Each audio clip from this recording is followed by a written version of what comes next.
말씀 주신 공소장 1번주의에 반한다고 하는 주장은 그건 제가 법정에서 피고인의 변호인이 할 수 있는 이야기라고 저는 생각을 합니다. 공소장 1번주의에 반하는지 안 하는지에 대해서는 그 재판부에서는 판단할 거라고 생각합니다. 네. 총장님 그 자료화면 봐주실까요? 인사청문회에서 하단입니다. 실력과 청렴을 바탕으로 주어진 책무를 다하는 것이 사회적 정의 실현한 검사의 역할이라 했고 오늘도 국민의 기본권 보호가 검찰의 가장 중요한 책무라고 말씀을 하셨습니다. 우선 저는 김의겸 의원님이 지적하신 것은 총장님께서 말씀하신 그 청렴에 해당하는 거라 국정감사에서 충분히 얘기할 수 있다고 보고요. 실력에 대해서 한번 묻고자 합니다. 총장님께서 생각하는 실력이라는 것이 검사의 실력이라는 것이 수사하면 반드시 구속하고 기소하는 속칭 꼬링시키는 것을 실력이라고 생각하는 건 아니시겠죠? 전혀 아닙니다. 예, 전혀 아니라고 생각하고요.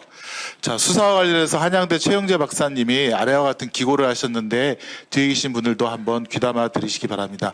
수사는 피의자 등 사건 관계인의 인권 보호에서 출발한다. 그러기에 품격 있는 수사가 필요하다. 품격 있는 수사는 절대된 권한 행사에서 나오며 수사의 가치를 높이고 수사 기관을 신뢰하게 한다. 정의를 위하여 쥐어진 칼은 정의롭게 써야 된다.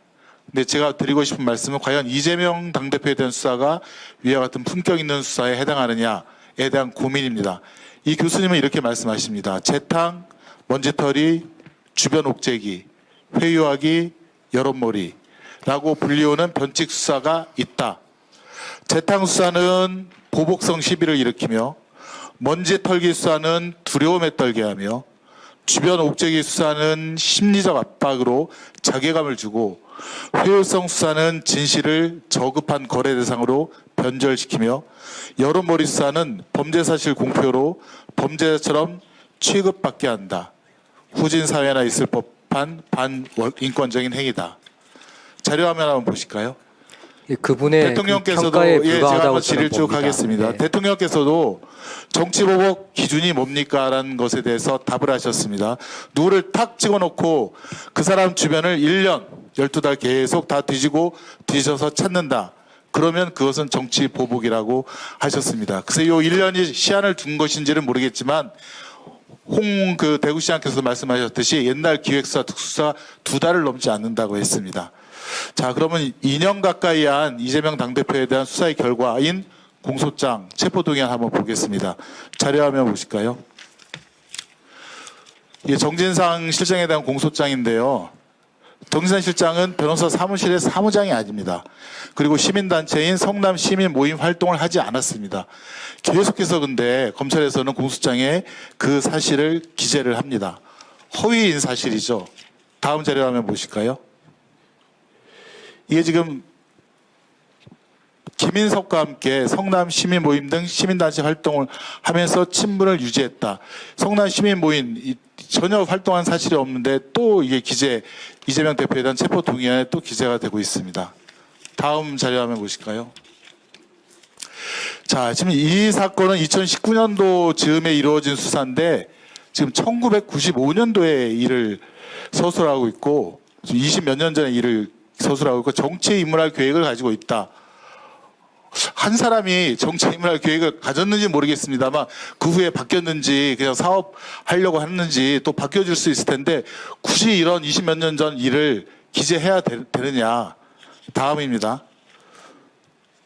더한 것은 고향까지 쓰면서 1985년 성남시에서 학원 일을 했다. 지금 2020년도에 일어난 일을 수사하는데 1985년도 일이 그게 왜 나옵니까? 이게 지금 위인전을 쓰는 것도 아니고요. 다음 자료화면 보실까요? 이 사건과는 아무런 관련 없는 유명 소설가 이야기, 또 이재명 대표가 방문하지 않는 A 모친의 장례식 이야기, 또 국회의원 비서관 이야기 등등이 그냥 무조건 이렇게 나오고 있습니다. 다음 보실까요?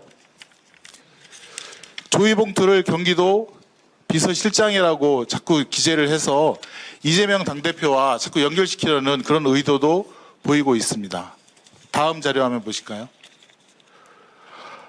역시 공소사실과 상관없는 통일하면 피의자 이재명을 대통령으로 만들어야 된다고 하고 거기에 대해서 박수를 쳤다는 그런 내용도 납니다. 이게 범죄 사실과 무슨 상관이 있습니까? 판례를 한번 보실까요? 공소장 기재에 대해서 이러지 않습니까? 대법원 판례는 범죄 일시는 이중기소나 시효에 접촉되지 않을 정도, 그다음에 범죄 방법은 범죄 구성 요건을 밝히는 정도로 기재하면 충분하다. 그게 공소장 1번주의고 판사의 예단을 주지 않기 위해서고 또 피의자가 방어권을 적절하게 행사할 수 있도록 만들기 위해서 우리 법원이 또 법이 그렇게 만든 거 아닙니까? 근데 공소장만 지금 150페이지 넘고 범죄 사례와 관계없는 1985년, 1995년, 30년 전 일을 기록하는데 이것이야말로 지금 검찰에서 잘못된 수사 관행에 기초해서 잘못된 공소장 수사를 기소를 하고 있다라고 말씀드립니다. 이거에 대한 제도 개선 또 변화가 필요하다고 총장님께 다시 한번 말씀드리겠습니다. 위원장님 답변 드려도 되겠습니까? 네, 답변하십시오. 지금 김승원 의원님께서 제시한 부분은 제가 체포 동의안인지 아니면 공소장인지 잘 모르겠습니다. 뒤에 말씀하신 부분은 체포 동의안이라고 위에 타이틀이 달려 있는 걸 제가 봤습니다. 체포 동의안은 국회에서 제안 설명을 하는 사람이 제안을 할 때 의원님들께 충분하게 그 취지를 이해하십사 하고 설명드리는 것으로 알고 있습니다. 그렇기 때문에 체포 동의안에서는 그 이외의 것도 설명할 수 있다고 봅니다. 공소장과 관련해서는 지금 말씀 주신 공소장은 아마 정진상 당대표실 정무실장으로 제가 생각을 합니다. 답변하십시오. 예. 정진상 당대표 정무실장에 대해서 기재된 공소사실 내용은 관련자들의 진술과 증거에 의해서 한 부분입니다. 의원님께서 이 자리가 법정이 아니고 저희가 유무죄를 다투는 자리가 아니기 때문에 여기까지만 설명을 드리겠습니다만, 만약 이런 내용들이 다 조작이라고 한다면 저희가 대장동 또 백현동 위례 또 쌍방울 대북송금 관련해서 총 54명을 기소하고 법원으로부터 22명의 구속영장을 발부받을 수 있겠습니까? 정진상 정무실장, 또 김용 민주연구원 부원장, 또 이화영 부지사, 김인섭 씨에 대해서 구속영장을 발부받을 수 있겠습니까? 말씀 주신 공소장 1번주의에 반한다고 하는 주장은 그건 제가 법정에서 피고인의 변호인이 할 수 있는 이야기라고 저는 생각을 합니다. 공소장 1번주의에 반하는지 안 하는지에 대해서는 그 재판부에서는 판단할 거라고 생각합니다. 네. 예.